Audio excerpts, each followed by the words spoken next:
Hi everyone, welcome to TGPSC exams. మనం previous వీడియోలో అసఫ్ జాహీల కాలంలోని భూమి శిస్తు విధానాల్లో భాగంగా 14వ బిట్ దాకా మనం డిస్కస్ చేసామండి. ఈ వీడియోలో మనం 15th బిట్ నుంచి మనం డిస్కస్ చేస్తాం.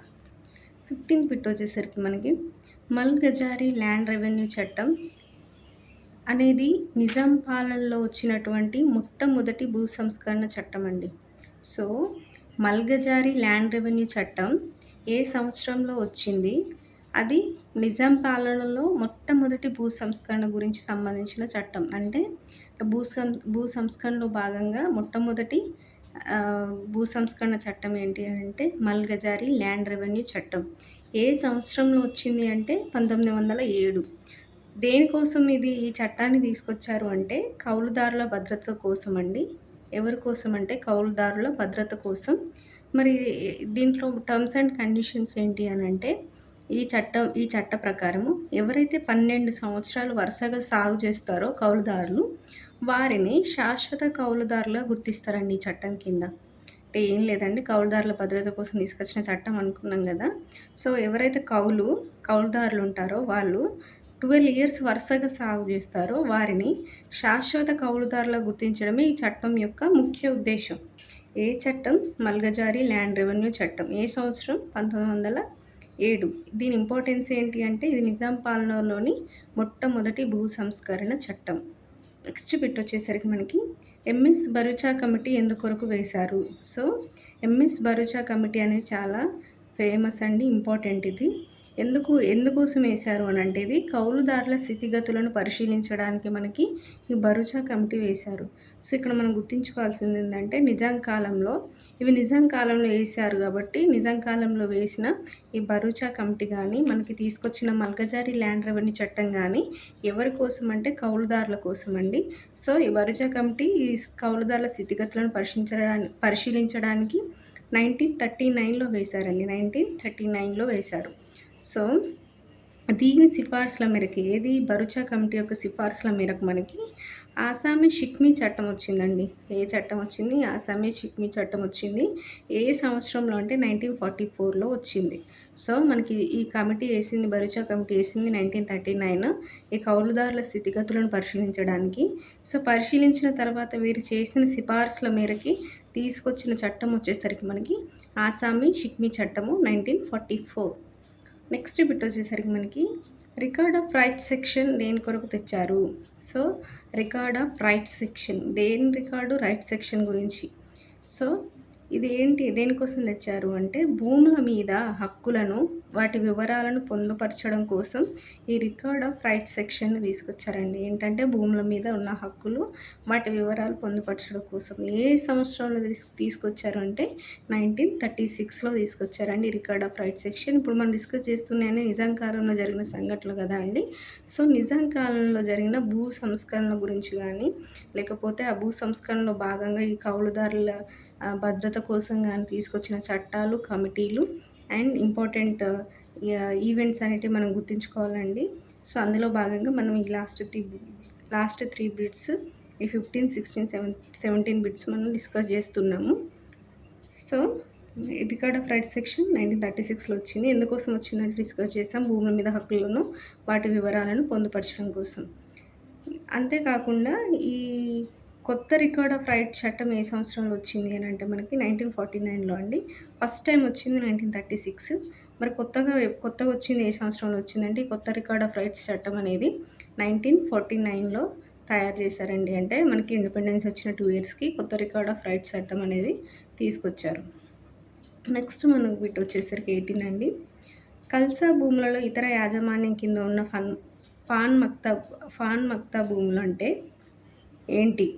సో కల్సా భూములలో ఇతర యాజమాన్యం కింద ఉన్న ఫాన్ మక్తా, మనం ఆల్రెడీ భూముల రకాలు, వాటి కింద ఉన్న విధానాలు, భూ యాజమాన్య విధానాలు డిస్కస్ చేసుకున్నప్పుడు ఫాన్ మక్తా విధానం అంటే మనం ఆల్రెడీ డిస్కస్ చేసుకున్నామండి. సో ఎవరైతే ఆ వీడియో క్లియర్గా ఏం లేదో వారి కోసం మళ్ళీ ఒకసారి డిస్కస్ చేద్దాం. ఎవరు అంటే ఫాన్ మక్తా భూములు అంటే ఏంటంటే ప్రభుత్వ భూముల నుండి శిస్తు వసూలు చేసి ప్రభుత్వానికి చెల్లిస్తారండి. ఈ ఫాన్ మక్తా భూములలో ఏం లేదండి, ఏవైతే ప్రభుత్వ భూములు ఉన్నాయో ఈ కల్సా భూములు, వాటి నుంచి శిస్తు వసూలు చేసి వాటిని ప్రభుత్వానికి చెల్లిస్తారు ఈ ఫాన్ మక్తా విధానంలో. అలా చెల్లించే వారిని, అలా శిస్తు వసూలు చేసే వారిని ఏమంటారు అనంటే మక్తేదారులు అంటారండి. సో, విధానం వచ్చేసరికి మనకు ఫాన్మక్త విధానం లేదా ఫాన్మక్త భూములు. ఎందుకంటే మక్తేదారులు ఆ భూముల నుంచి శిస్తు వసూలు చేసి ప్రభుత్వానికి చెల్లిస్తారు కాబట్టి. సో, మక్తేదారులు ఎవరు అంటే ఈ విధానం కింద భూములు పొందినవారు. ఏ విధానం కింద? ఫాన్మక్త విధానం కింద. సో, ఈ విధానాన్ని ఎవరు రద్దు చేశారంటే సాలార్జంగ్ I రద్దు చేశాడండి. ఎందుకంటే ఇప్పుడు ఈ మక్తేదారులు అనేవాళ్ళు మీడియేటర్స్ కదా అండి. అంటే రైతులకి అండ్ గవర్నమెంట్‌కి మధ్య ఉన్న మీడియేటర్స్ పన్ను వసూలు చేయడానికి. సో, అలా మీడియేటర్స్ ఉన్న విధానం ఏదైనా సరే అక్రమాలు ఎక్కువ చోటు చేసుకొని రైతులు తీవ్రంగా నష్టపోయి ప్రభుత్వ ఖజానాకు కూడా డబ్బుల లోటు అనేది ఎక్కువ ఉండేదండి. మధ్యలో వీళ్ళు మాత్రమే బాగుపడేవాళ్ళు మీడియేటర్స్. సో, అందుకని దీన్ని ఎవరు రద్దు చేశారంటే సాలార్జంగ్ I రద్దు చేశాడని గుర్తుంచుకోవాలి. ఏ విధానాన్ని? ఫాన్మక్త విధానాన్ని. నెక్స్ట్ బిట్ వచ్చేసరికి మనకి తాహూద్ లేదా సర్బస్త విధానం అంటే ఏంటి? అంటే తాహూద్ సర్బస్త విధానం అంటే ఏంటంటే ఇందాక మనం ఫాన్మక్త విధానం గురించి చదువుకున్నాం. ఇప్పుడు తాహూద్ సర్బస్త విధానం అంటే ఏంటంటే ఏం లేదండి. ఇది కూడా శిస్తు వసూలు చేయడమే. కాకపోతే ఇది వేలం పాట ద్వారా శిస్తు వసూలు చేసే హక్కు పొందిన వారి ద్వారా శిస్తు వసూలు చేస్తారు.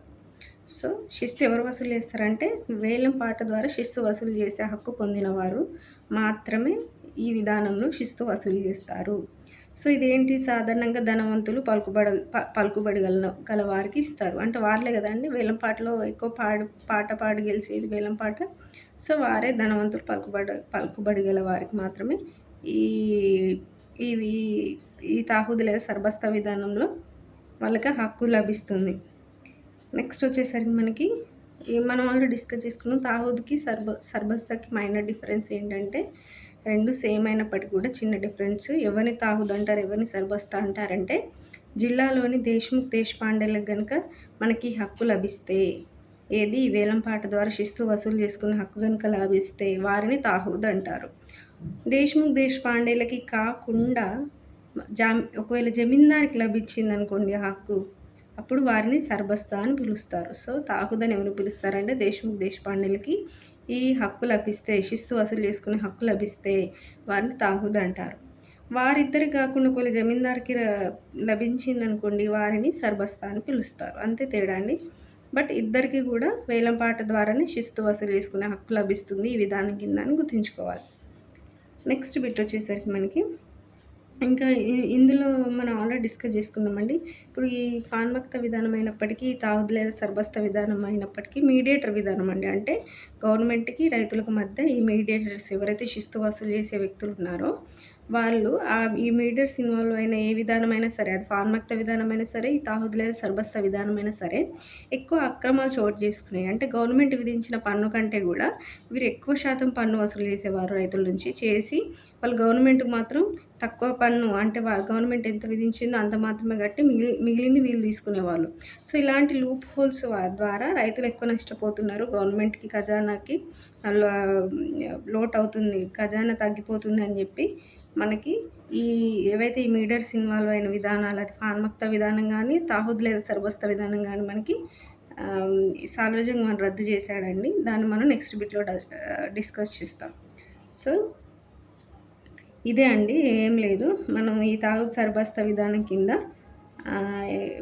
ఎగ్జాంపుల్ ఎవరు అంటే వడ్డపల్లి దేశ్ముఖ్ అనే వ్యక్తి మనకి వడ్డేపల్లి దేశ్ముఖ్ అయినటువంటి పింగళి వెంకట్రామరెడ్డి ఎగ్జాంపుల్ అండి. మనకి ఇట్లా ఈ విధానం కింద ఈ తాహూద్ లేదా సర్బస్తా విధానం కింద మనకి ఎవరు ఫేమస్ అని అంటే వడ్డపల్లి దేశ్ముఖ్ అయినటువంటి పింగళి వెంకట్రామరెడ్డి ఈ విధానం కింద హక్కు భూమి శిస్తు వసూలు హక్కు పొందిన వ్యక్తి అని మనం గుర్తుంచుకోవాలి. ఎవరు? పింగళి వెంకట్రామరెడ్డి. ఈయన దేనికి దేశ్ముఖ్ అంటే వడ్డపల్లికి దేశ్ముఖ్ అండి. నెక్స్ట్ బిట్ వచ్చేసరికి మనకి సాలార్జంగ్ I తాహూద్ లేదా సర్బస్తా విధానం రద్దు ఎప్పుడు చేశాడు? ఇందాక బిట్లో మనం రద్దు చేశాడని గుర్తుంచుకున్నాం కదండి. మీడియేటర్స్ ఇన్వాల్వ్ అయిన ఏ విధానమైనా సరే ఈ రెండు విధానాలే ఉన్నాయండి. ముఖ్యంగా ఫాన్మక్త విధానం అండ్ తాహూద్ లేదా సర్బస్తా విధానం ఈ రెండు విధానాలని రద్దు చేశాడు. ఎప్పుడు రద్దు చేశాడు అని అంటే ఎస్పెషల్లీ తాహూద్ అండ్ సర్బస్తా విధానము మనకి 1866లో రద్దు చేశాడండి. 1866లో. సో, రద్దు చేసిన తర్వాత ఇప్పుడు ఎవరైతే ఈ తాహుదులు సర్బస్త విధానం కింద ఉన్న దేశ్‌ముఖ్, దేశపాండేలు మనం అనుకున్నాం గదండీ! ఆ వ్యక్తులకి ఏం చేశారంటే గతంలో వారు వసూలు చేసిన పన్నుల ఆధారంగా అంటే వాళ్ళు అంతకుముందు వీళ్ళకి హక్కు ఉన్నప్పుడు తాహుద్ లేదా సర్బస్త విధానం కింద వాళ్ళకి హక్కు ఉన్నప్పుడు వాళ్ళు ఎంత శాతం పన్నులు వసూలు చేశారో దాన్ని బట్టి వాళ్ళకి పింఛన్లు ఇచ్చాడండి. ఇప్పుడు వాళ్ళకి సడెన్‌గా వాళ్ళ దగ్గరున్న అధికారాన్ని తీసేసుకుంటే అంటే ఆ విధానాన్ని రద్దు చేసి వాళ్ళ దగ్గర ఉన్న అధికారాన్ని తీసేసుకుంటే బాగోదని జెప్పి రద్దు చేసిన తర్వాత వారికి ఆ అధికారానికి బదులుగా పింఛన్లు జారీ చేశాడు. సో, పింఛన్లు ఇచ్చాడండి ఆ అధికారానికి బదులుగా ఎవరు? సాలార్జంగ్ వన్. ఎందుకంటే ఆ విధానాన్ని రద్దు చేశాడు. వాళ్ళకి ఇన్‌కమ్ ఉండాలి కాబట్టి పింఛన్లు జారీ చేశాడు. వాటినే వతన్లు మాష్ అని పిలిచేవారు. సో, ఏంటంటే వతన్లు మాష్ అనే పింఛన్లు జారీ చేసింది ఎవరికంటే ఈ తాగూత్ సర్బస్తా విధానం రద్దయిన తర్వాత ఆ అధికారులకు ఎవరైతే వసూలు చేసే తాహూద్ లేదా సర్బస్తా అని మనం పిలుచుకున్నామో వాళ్ళకి ఈ వతన్లు మాష్ అనే పింఛన్లు జారీ చేశాడు. దేని ఆధారంగా జారీ చేశాడు అంటే గతంలో వారు వసూలు చేసిన పన్నుల ఆధారంగా మనకి వతన్లు మాష్ అనేటివి జారీ అయినాయని గుర్తుంచుకోవాలి. అంటే అందరికీ ఫిక్స్డ్ అమౌంట్ ఏం కాదండి. వారు ఎంత వసూలు చేసేవారో పన్నులు దాన్ని బట్టి దాన్ని వేసేసుకొని వతన్లు మాష్ అనే పింఛన్లు జారీ చేశాడు వాళ్ళకి. మనకి నెక్స్ట్ బిట్ వచ్చేసరికి 21 అండి. గ్రామాలలో వంశపారంపర్య రెవెన్యూ అధికారులైన పటేల్, పట్వారీలను ఏమంటారు? సో, అప్పుడు నిజాం కాలంలో గ్రామాలలో వంశపారంపర్య రెవెన్యూ అధికారులండి. అంటే వారి వంశపారంపర్యంగా వాళ్ళ తాతలు, తర్వాత వాళ్ళ కొడుకులు, తర్వాత వాళ్ళ కొడుకుల కొడుకులు అలా వంశపారంపర్యంగా వాళ్ళకి అధికారం వస్తది కాబట్టి, ఈ గ్రామాలలో ఉన్నటువంటి వంశపారంపర్య రెవెన్యూ అధికారులు ఎవరు అంటే పటేల్, పట్వారీలు అండి. వీరిని ఏమని పిలిచేవారు అనంటే వతందారులు అని పిలిచేవాళ్ళండి. ఏమనంటే వతందారులు.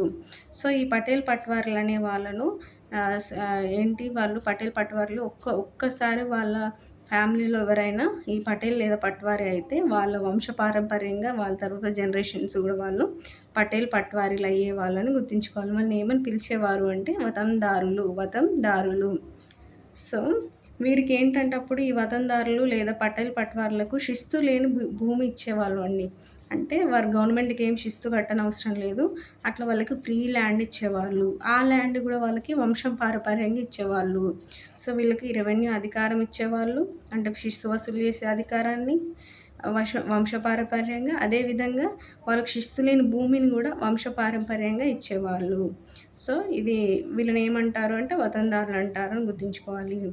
1854లో ఈ సాలార్జంగ్ ఏం చేశాడంటే ఇప్పుడు వీళ్ళకి ఇంత ఓవర్ బెనిఫిట్స్ అవసరం లేదు అని చెప్పేసి 1854లో సాలార్జంగ్ ఈ విధానాన్ని రద్దు చేశాడండి.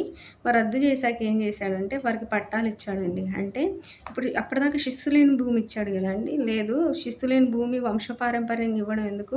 మీకు పట్టాలు ఇస్తా అంటే వాళ్ళకి వంశపారంపర్యంగా ఇచ్చారు. అమ్ముకునే వీలు లేకుండా ఓన్లీ వాళ్ళ జనరేషన్స్ నుంచి జనరేషన్స్‌కి మారుతది. కానీ వాళ్ళకు శిస్తు ఉండదు. అమ్ముకునే విధానం ఉండదు. వాళ్ళ జనరేషన్స్ వాళ్ళు దాన్ని అనుభవించే హక్కు ఉంటది. వాళ్ళు గవర్నమెంట్‌కి ఏం శిస్తు కట్టుకోనవసరం లేదు. అట్లా అని చెప్పి అమ్మడానికి వీల్లేదు. వాళ్ళ వంశపారంపర్యంగా అది చెల్లుబాటు అవుతది అంతే. అప్పుడు ఈయన ఏం చేశాడంటే దానివల్ల ఎవరికీ యూజ్ లేదని చెప్పేసి ఈయన ఆ విధానాన్ని రద్దు చేసి 1854లో సాలార్జంగ్ వన్ రద్దు చేసి వాళ్ళకి పట్టాలు ఇచ్చాడండి. ఎవరికి? ఈ శిస్తు లేని భూమి ఈ పటేల్, పట్వారీలకు ఏదైతే ఆ శిస్తు లేని భూమి ఉందో దానికి పట్టాలు ఇచ్చి సెటిల్మెంట్ పరిధిలోకి తీసుకొచ్చిండండి. సెటిల్మెంట్ పరిధిలోకి తీసుకొచ్చిన తర్వాత ఈ విధానం అనేది రద్దయింది అనేది గుర్తుంచుకోవాలి. నెక్స్ట్ బిట్ వచ్చేసరికి మనకి ఇజారా భూములంటే ఏంటి? ఇజారా భూములంటే ఏంటంటే మనం ఆల్రెడీ భూముల గురించి మనం డిస్కస్ చేసినప్పుడు ఫస్ట్ వీడియోలో ఇదే టాపిక్ మీద మనం ఫస్ట్ వీడియోలో డిస్కస్ చేసినప్పుడు ఇజారా భూములంటే మనం ఆల్రెడీ డిస్కస్ చేసాం కదండీ! ఖాళీగా ఉన్న భూములని ఫస్ట్ తక్కువ రేట్ ఆఫ్ కౌలుకిచ్చి తర్వాత దాన్ని ఒక 30-40 సంవత్సరాల తర్వాత దాన్ని పూర్తి స్థాయి కౌలుకు మార్చేవారు. అంటే ఎందుకు అనంటే ఖాళీగా ఉన్న భూములు ఖాళీగా ఉండనీయకుండా వాటిని వ్యవసాయ భూములుగా మార్చడం కోసం ఒక ఎంకరేజ్‌మెంట్ అనమాట. ఇప్పుడు తక్కువ రేటు కౌలుకి ఇచ్చారనుకో ఎక్కువ మంది ఆ ఖాళీగా ఉన్న భూములను వ్యవసాయం చేసుకోవడానికి వస్తారు కదా అండి. సో, అందుకని తక్కువ రేటుకి ఇవ్వడం వల్ల ఎక్కువ మంది ఆ ఖాళీగా ఉన్న భూములను వ్యవసాయ భూమిలాగా మార్చేవాళ్ళు.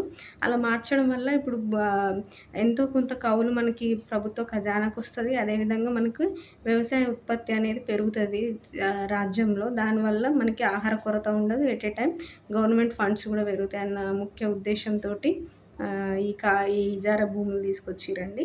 ఈ ఇజారా భూములని ఎవరు స్టార్ట్ చేశారంటే సాలార్జంగ్ వన్ స్టార్ట్ చేశాడండి. సో ఈయన యొక్క భూ సంస్కరణలో భాగంగా మనకి ఎవరైతే మిడిల్ మెన్ ఇన్వాల్వ్ అయినారో అలా ఇన్వాల్వ్ అయిన విధానాలన్నింటినీ ఆయన రద్దు చేశాడు. ఇలా ఏదైతే ఖాళీగా ఉన్న భూములను, నిరుపయోగంగా ఉన్న భూములను ఉపయోగంగా మార్చే పద్ధతులు ఏవైతే ఉన్నాయో ఇజారా భూములు ఇలాంటి టైప్స్ వీటిని ఈయన ప్రారంభించాడు. సో రద్దు చేసినేమో మిడిల్ మ్యాన్ ఇన్వాల్వ్మెంట్ అయినటువంటి విధానాలు. స్టార్ట్ చేసింది ఏంటంటే ఇట్లా ఖాళీగా ఉన్న భూములని ప్రయోజకరంగా మార్చడం లాంటి విధానాలు అన్నమాట. ఫర్ ఎగ్జాంపుల్ ఇజారా భూములు. సో దీన్ని ఏ ఇయర్‌లో స్టార్ట్ చేశాడు అంటే 1878లో స్టార్ట్ చేశాడని గుర్తుంచుకోవాలండి. ఏ ఇయర్ అండి? 1878. నెక్స్ట్ బిట్ వచ్చేసరికి మనకి అగ్రహారాలు అంటే ఏంటి? అగ్రహారాలు అంటే సేమ్ ఇజారా భూములాగానే కానీ అక్కడ ఇజారా భూములు ఎవరికైనా ఇస్తారు. అగ్రహారాలు మాత్రం హిందూ దేవాలయాలు అభివృద్ధి చేసిన పూజారులకి ఇస్తారండి. సో అగ్రహారాలు ఎవరికి ఇస్తారంటే పూజారులకు ఇస్తారని గుర్తుంచుకోండి. ఇజారా భూములు ఎవరికైనా ఇస్తారు. అక్కడైనా కౌలుకే ఇస్తారు, ఇక్కడికైనా కౌలుకే ఇస్తారు అగ్రహారాలు కూడా. కాకపోతే అవి అందరికీ, ఇవి పూజారులకు మాత్రమే. ఎవరైతే హిందూ దేవాలయ అభివృద్ధికి పాల్పడతారో అటువంటి పూజారులకు మాత్రమే. ఈ అగ్రహారాల కింద ఎవ్రీ 30 years మనకి శిస్తు నిర్ణయించేవారండి. అంటే 30 yearsకి ఒకసారి శిస్తు నిర్ణయించేవారు ఈ నిజాం కాలంలో అని గుర్తుంచుకోవాలి. నెక్స్ట్ బిట్ వచ్చేసరికి మనకి బంజరుదారులు అంటే ఏమిటి? బంజరుదారులు అంటే ఏం లేదండి. మనకి బంజరుదారులు అంటే వీటిని మెట్ట భూములు, బంజరు భూములు అని కూడా పిలుస్తాం మనము. ఈ మెట్ట భూములు, బంజరు భూములని మనము తరి భూములుగా మార్చడానికి, అంటే ఫర్ ఎగ్జాంపుల్ ఇజారా భూముల్లో కూడా ఖాళీగా ఉన్న భూములు అనుకున్నాం కదండి. ఇక్కడ బంజరు భూములు అని అంటే కూడా మనకి మెట్ట భూములు లేదా బంజరు భూములు, వీటిని తరి భూములుగా మార్చడానికి తక్కువ కౌలు రేటుకి ఇచ్చేవాళ్ళు. సేమ్ ఇజారా భూముల్లాగానే అండి. సో తక్కువ కౌలు రేటుకి ఇచ్చి ఒక 30 years వరకు దాకా పెంచేవాళ్ళు కాదు. ఒక 30 years తర్వాత అప్పుడు పూర్తి స్థాయి కౌలు రేటుకి పెంచేవాళ్ళు. ఇక్కడ డిఫరెన్స్ ఏంటంటే ఇజారా భూములు అంటే వ్యవసాయ భూములే కానీ ఖాళీగా ఉన్న భూములండి. ఇక్కడ బంజరు భూములు బంజరుదారులు అంటేనేమో మెట్ట భూములు లేదా బంజరు భూములు. అంటే అవి వ్యవసాయ యోగ్యానికి పనికిరాని భూములు అన్నమాట. అటువంటి భూములను వ్యవసాయ యోగ్యానికి పనికొచ్చేలాగా చేయాలి ఈ బంజరుదారుల్లో. ఇజారా భూములు అంటే వ్యవసాయ భూములే కానీ ఖాళీగా ఉన్న భూములను ఖాళీగా ఉండనివ్వకుండా తక్కువ కౌలు రేటుకి వేరే వాళ్ళకి ఇచ్చి, అంటే ఎవరికైనా ప్రజలకి తక్కువ కౌలు రేటుకి ఇచ్చి అంటే వ్యవసాయ భూమిగా మార్చడం దాన్ని. ఇక్కడ బంజరుదారులు వచ్చేసరికి మెట్ట భూములు, బంజరు భూములు ఏవైతే ఉంటాయో ఆ భూములను తరి భూములుగా మార్చడానికి ఈ బంజరుదారులు అనే విధానాన్ని తీసుకొచ్చారండి. నెక్స్ట్ మనకు లాస్ట్ బిట్ వచ్చేసరికి పశువులు మేసే గడ్డి భూమిని ఏమంటారు? సో మనకు పశువులు మేసే గడ్డి భూమిని ఏమంటారంటే నిజాం కాలంలో గైరాన్లు అంటారండి. ఏమంటారంటే గైరాన్లు అంటారు. సో గైరాన్లు అంటే ఏంటంటే పశువులు మేసే గడ్డి భూమి. సో గడ్డి భూమిని గైరాన్లను పిలిచేవారండి నిజాం కాలంలో. సో ఇక్కడితో మనము ఈ వీడియోని ముగించేస్తున్నాం 25 బిట్స్తో. సో నెక్స్ట్ బిట్స్ మనకి నెక్స్ట్ వీడియోలో డిస్కస్ చేస్తామండి. Thank you.